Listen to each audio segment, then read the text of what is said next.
this week's episode, we're going to be building some simple trenches. So I've been kind of want to do this project for some time, ever since I did the gun emplacement episode.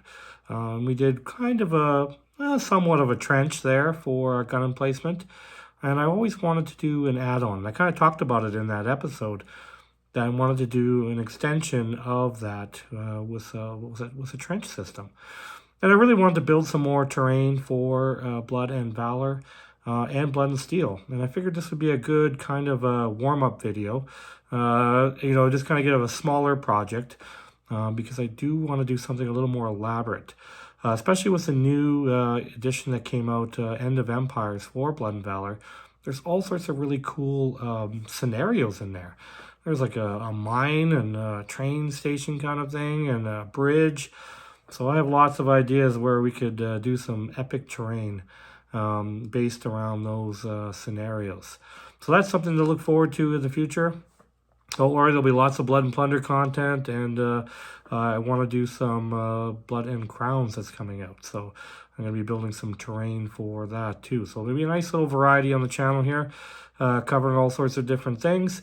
But a lot of my terrain is versatile, and you can use it for all sorts of different games, right? So not just these games, but, outside that, and fantasy games and other things. So really just kind of a variety. All right, so let's take a look at the completed project here and what we're building today on the channel. So it's kind of little segments. So this would be good for Blood and Steel as well, eh? The Zulu warriors and the British warriors. I kind of wanted to do that hospital scene. Working on that. And I think these trenches would come in handy. So I got that little segment we built. And then we have this other segment. Now you can see I put a little bit more grasses on it, so it would fit more in the African plains. But it would pass for something in Blood and Valor too. So I was dabbling in few different things, and maybe even has more of a World War II feel to it. So maybe you can use it for other World War II style games as well.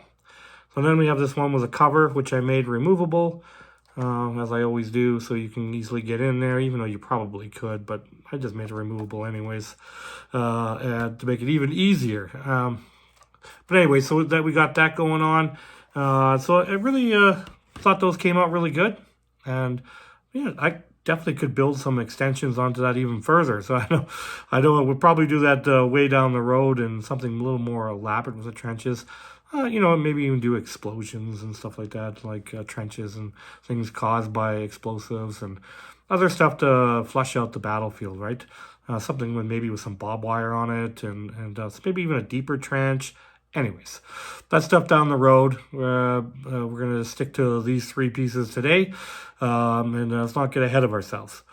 All right, so that's pretty much it. If you guys like what we're doing here on the Plunder Den, make sure you smash that like button and consider subscribing to the Plunder Den and get first-hand information on when to start these kind of projects.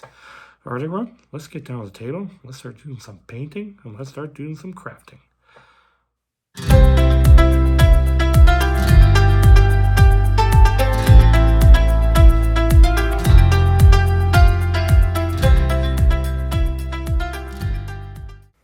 Okay, so let's start off with some of the items that I used for this project. We got some coffee stir sticks.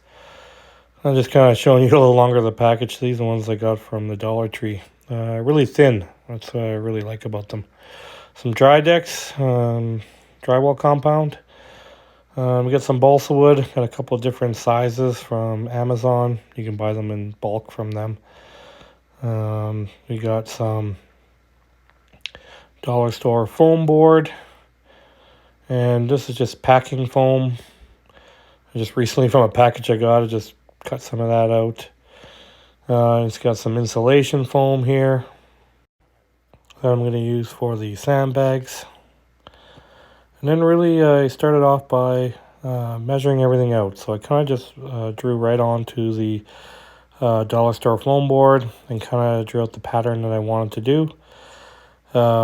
And just wanted to make sure that they all connected to each other. So when I built them all, I could interconnect them, in different ways. I mean, there's all sorts of different patterns you could do.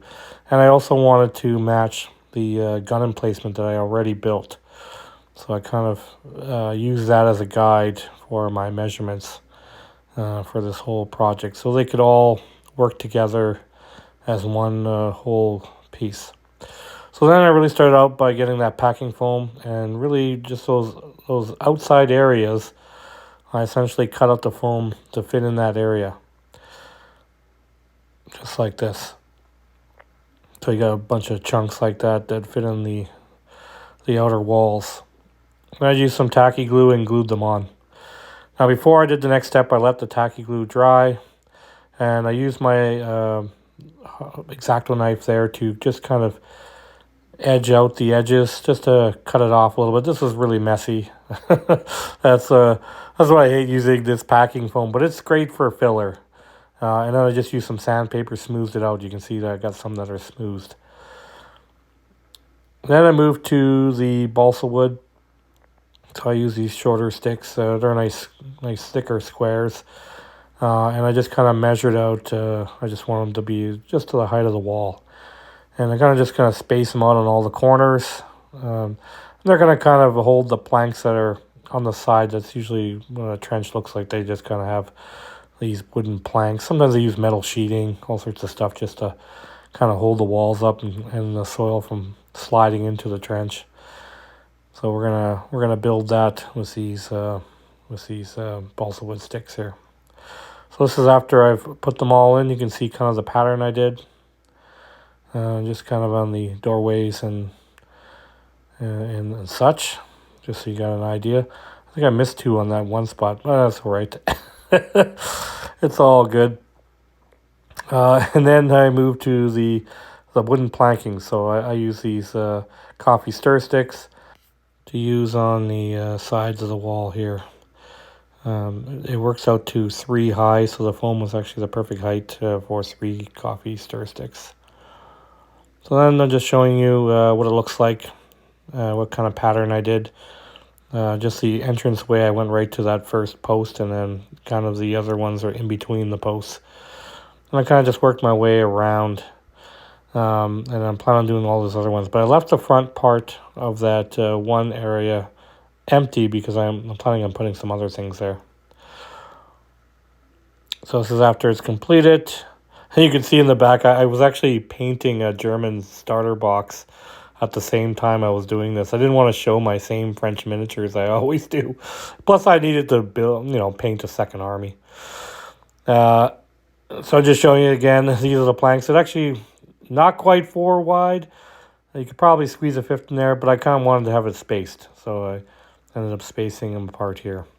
And I kind of just wanted to make them a little jangy in here, not exactly 100% straight, kind of like that. Just to give it a little more interest. And that's kind of how they look. They just threw the planks down just so that they don't have to walk through the mud. There's something that floats over top of it. And I probably made them a little too thick, but it'll be easier for the miniatures to stand on. But overall, I'm happy with that. It's good enough for what I'm doing here. So I've got all the walls in, all the planks in. Now we're going to move to the sandbags. So this is your standard insulation foam. And I'm just using my open knife here. I just cut out strips. And a whole bunch of them. And I kind of just sanded, I sanded each individual edges. Yeah, it took some time. Not really, actually. Yeah, maybe half an hour to get that done. And then I kind of used my little dowel, and I kind of made grooves on the sides, kind of like where the sandbag is, sewn together. So I wanted to incorporate that on the ends here, just to give a little more realistic look to it. Now I added a little bit of texture to it using this mesh. So this is just screening that you would put on a pipe or something to keep the rodents out or whatever. Sell at Home Depot. And I just am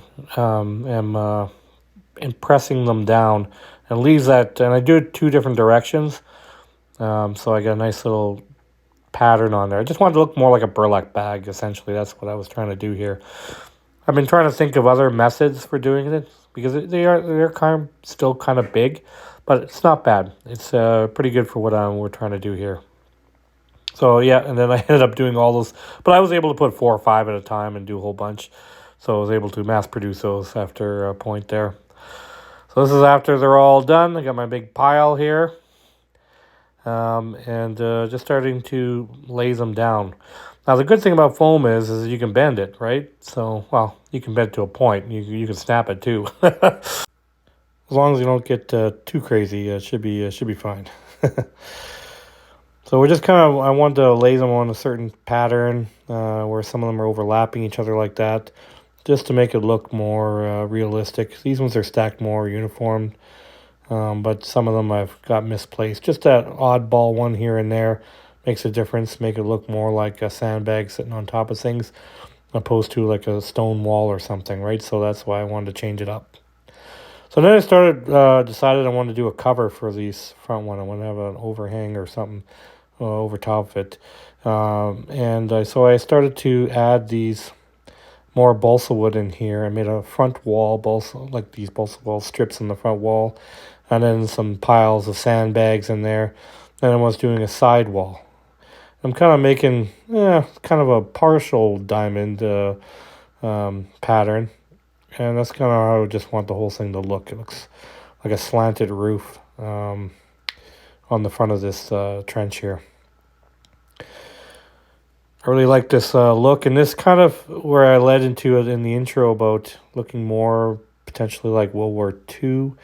But they still had covered trenches in World War One as well. So I might be playing with history just a tad, but but I think it's safe to use it for both games, and then for my Blood and Steel as well. I want to use it for that as well. So I'm just kind of making a system where it easily slides in there. And so I just added those balsa wood posts to the bottom of that top. And I really actually made quite a little complicated pattern on here, leaving the 4 holes out there so you can slide the roof onto the stilts that I left over there. So I got a nice little removable roof. So when I put it on there, I'm like, well, it's going to be hard to kind of play on the front of there. And I'm like, well, why don't I just make it removable, right? And so I decided to go that route. So this is time for the drywall compound. Here's my dollar store little thing I got for 90 cents. Actually, it came in a pack with a whole bunch of them. Like a little artist kit. Comes with a bunch of cheap little tools in there. But I love this tool for doing my drywall compound.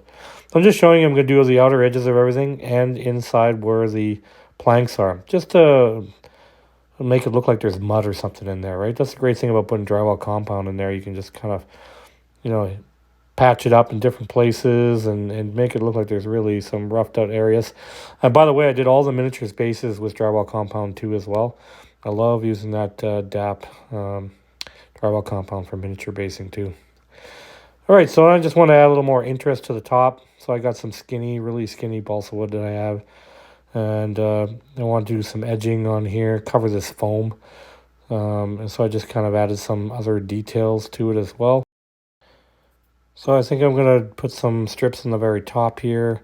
Maybe a couple on there, like a double row. Just looks like there's something binding those planks together on the top. And this piece here I made because if you're building a starter box for Blood and Valor, the gun unit the miniatures are a little bit smaller than the rest of them, mainly because you got to fit everything on that one base. So they're not as tall, essentially, so they can't shoot over the wall. So I had to make that little wooden plank so I could put it on top of it so my machine gun would be above the trench line, if that makes any sense. So it's kind of like an accessory. I think I ended up using it you could use it as a ramp, or maybe I can even use it on my dock system. But it'll be a handy little piece to make my machine gun nest look a little taller inside that, that covered area. So now we're going to move to the paint after the drywall compound's all dry. So that drywall compound goes on pink, and then when it's dry, it turns completely white. So you know it's ready to go. And by magic, everything's black. We got everything covered in our black craft paint. That's full cart black craft paint that I use for all my projects. And we've got it all painted up here, primed and ready to roll for our dry brushing of our Real Brown, another folk art product. And these are the standard colors that I use on most of my bases. Base colors, essentially. I got scared there for a sec. I thought that was chip paint, but actually I think it's more that darn styrofoam. It's everywhere. Anyways, I got that bark brown is next. That's our lighter brown. And moving on to the Pablo, which I'm not going to actually put on everything. I'm just kind of going through the pieces again here. Just showing you after I put the bark brown. But I'm going to move that Pablo on there. I'm just really going to hit the muddy areas with the Pablo. And not so much the sandbags, and just maybe a tad on the wood, but not a lot. So I'm just going to, sandbags I don't want it on there at all because I want to put some lighter colors. I still wanted those brown undertones, but I want to add some lighter colors to the top of the sandbags. So this is after I've added the Pablo. You can see kind of where I hit it, a little bit on the wood, definitely on all over on the sides. It kind of matches the bases of my miniatures back there. They all have Pablo on them right now. You can see you in the background there. But I put a little bit heavier on those guys, but I'm going to put some washes and stuff on them. So then we got camel, and we got real brown and yellow ochre combination, which I'm going to use for the wooden planks, and the camel is going to be for the sandbags. So you can see this is after I've added those colors.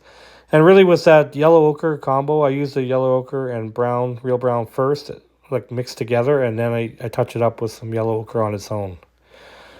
So then we're going to move to this Army Painter Speed Paint Zealand Yellow, Sand Golem, and we got some Basilic Brown. That's going to be for, we're going to hit the floor again. And we got some dark wood.